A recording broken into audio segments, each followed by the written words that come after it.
Foot Champions, Foot Draft, Squad Battles and now Division Rivals all provide you with the opportunity of winning these.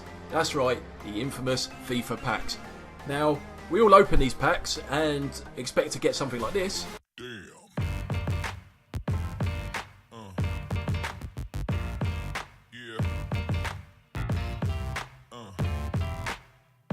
But more often than not, we get proper mugged off and get something like this.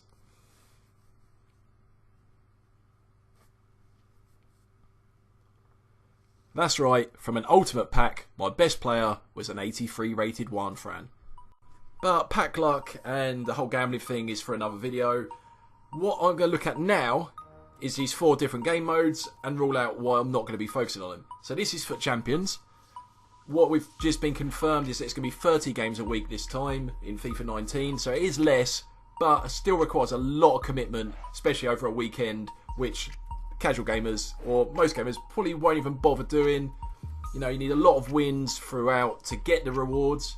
You know, it is a set reward scheme, but again, you need to win a lot of games across a short space of time in order to get those rewards. And then on top of that, you've got the monthly rewards as well to think of. So if you do want those monthly players, you've got to play a lot of games each week to build up your total wins.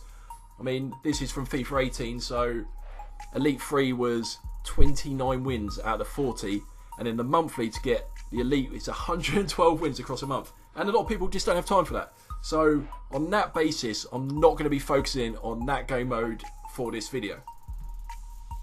Next, we're going to come to Foot Draft. This is online or can be offline. 4 games maximum, which to me it don't feel enough. You pay 15,000 coins to enter or 300 Microsoft points.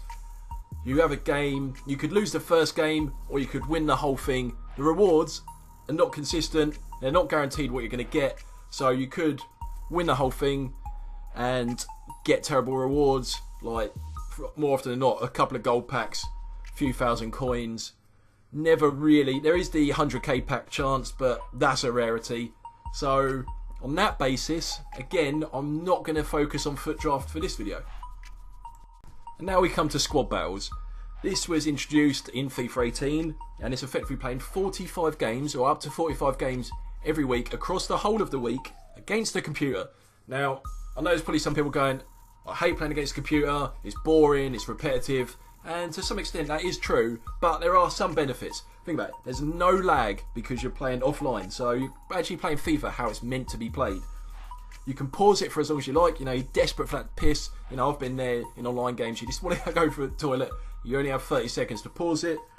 And also I feel like if you play at a higher difficulty, it does actually improve your overall game. You become a lot more careful with the ball, and that can only assist when you're playing online.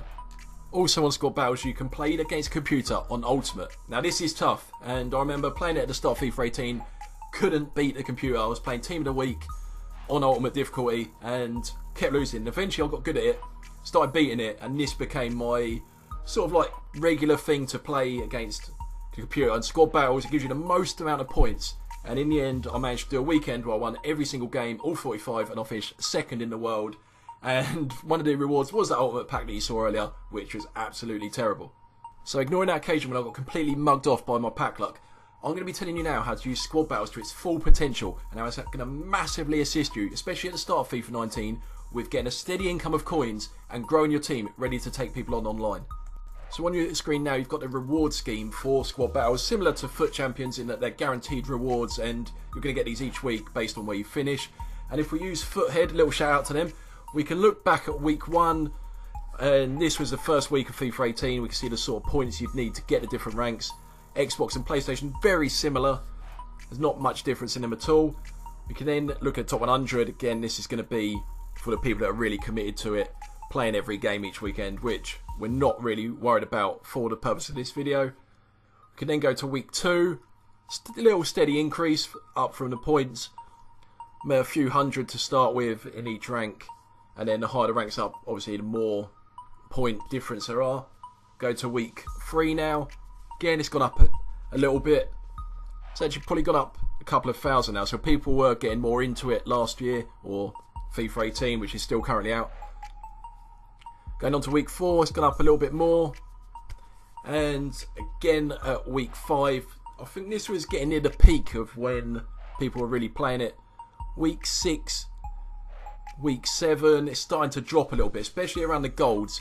Starting to drop down a little bit. Again, Week 10, it went another little rise, but it's kind of staying around the same area. And if we go forward to Week 16, this was when Team of the Year come out. And as you can see, especially around the golds, that is not a lot of points. And I can prove that by showing you how the points are calculated. So on your screen now, you've got the multipliers for playing on each difficulty. So this is your total points at the end of the game, times by the numbers next to these difficulties, depending on what you played on. On the screen now is how the points are rewarded. So things like goals scored, shots on target, successful tackles, and then you lose points for conceding goals, fouls, that sort of thing. So this was taken from a game in which I played against a computer on ultimate difficulty. I won 5-0, so I got very, very good points. Near perfection. I've got the most points I could get for goals scored.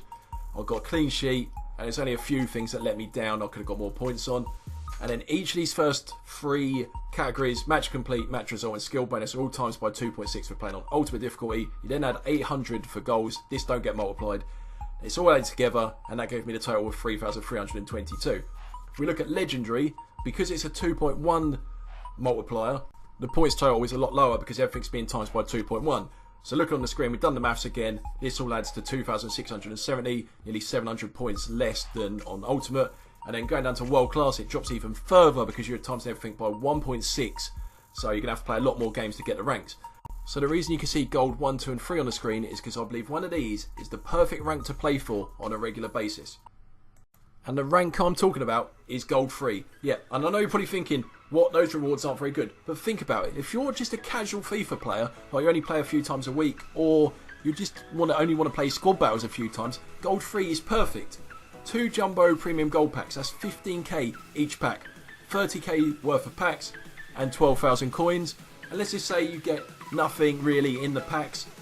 You're probably going to be able to discard or sell the contents for at least 4,000 coins each, meaning you've got a steady income of 20,000 coins every week. And also you might even get lucky in a couple of packs occasionally and hit something big or something worth a few more coins, and so your income's going to be even greater. So to strengthen my argument for going for Gold 3, I've created this table using actual facts. This isn't guesswork, this is actual facts taken from Foothead's account of how many points were needed to achieve Gold 3 each week up until Team of the Year.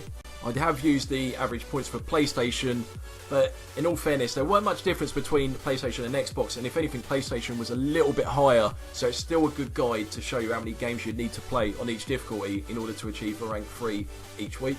And realistically, I've only used the number of games as a sort of guide. So, for instance, we take week 1, we needed 9,129 points to achieve a Gold 3.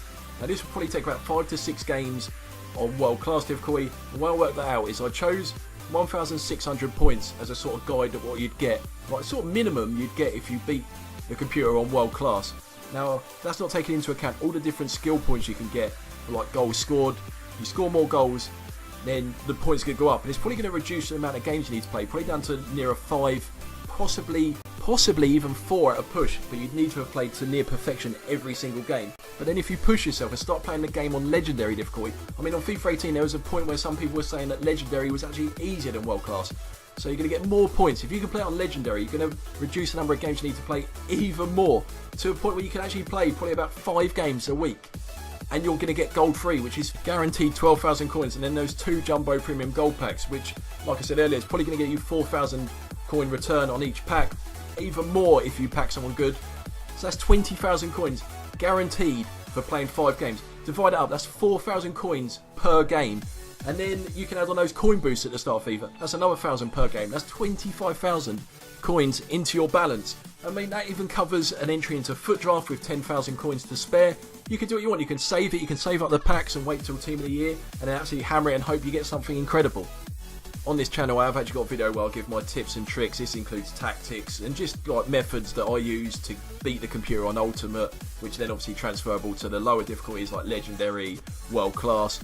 And although this is FIFA 18, I've been playing in the FIFA 19 demo, and a lot of the strategies do still work and are really effective. And to end the video, here's just a few points of advice. Just play on the highest difficulty that you can actually win on.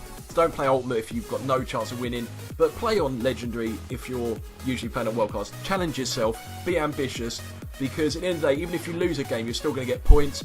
And also, if FIFA 19 is going to be like FIFA 18, if you use an 83 rated team or below, you get decent points, like a consistent amount of points. But if you play with an 84 or above team, the points seem to drop, so bear that in mind. That's going to be all. Take care, see you soon.